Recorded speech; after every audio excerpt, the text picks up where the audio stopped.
Hey brothers and sisters from the StarkNet community, this is Nurstar speaking from the Stark Galaxy, and we welcome you to another episode of Deep Dive, the educational video series about the projects building on the StarkNet ecosystem. It's now time to take a deep breath for today's deep dive.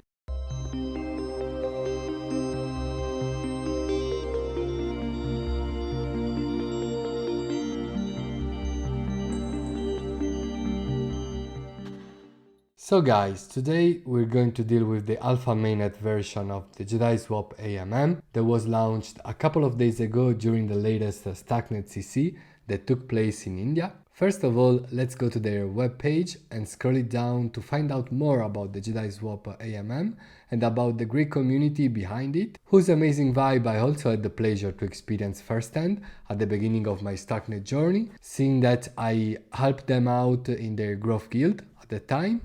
Having said that, let's play with their mainnet by clicking on the Hub button. At this point, we'll read and understand the disclaimer about the alpha version of the StarkNet Mainnet, and after that, we'll connect our Bravo StarkNet wallet, a wallet which is very easy, safe and fun to use.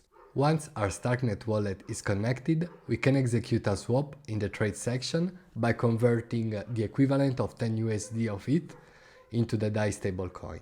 We fill the amounts in and then click on swap before approving the transaction on our Bravos wallet. Once the transaction gets through, we can make another swap back into Ethereum to let the action sink even deeper in our minds. After that, we can go to the pool section where we can provide liquidity to the JediSwap AMM and earn a 0.3% fee on all the trades executed on JediSwap, proportionally to your share of the pool, of course. In this section, we can create pairs and add/remove liquidity to existing ones. However, there is a shortcut to let you provide your tokens to the pools by going to the ZAP section, where you can convert your tokens into LP tokens with just a click. We can make an example by providing some value in Ethereum to the ETH DAI pool and confirm the ZAP. Once the ZAP has been validated on-chain, we can go back to the pool window and have a look at our LP position that can be managed here by either adding or removing liquidity. We can now move to the last section, which is the stake one, that for the time being is not operational yet, supposedly because the JediSwap token could be coming in the future.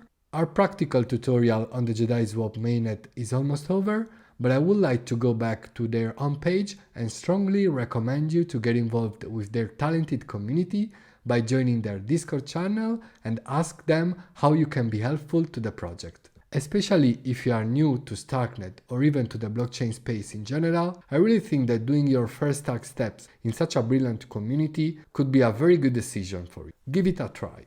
So guys, I hope you enjoyed this deep dive on the JediSwap brand new mainnet. If so, please help us growing the Stark Galaxy population by liking and sharing this video, besides subscribing to our YouTube channel. Thanks once again for watching, see you on the next deep dive. Bye!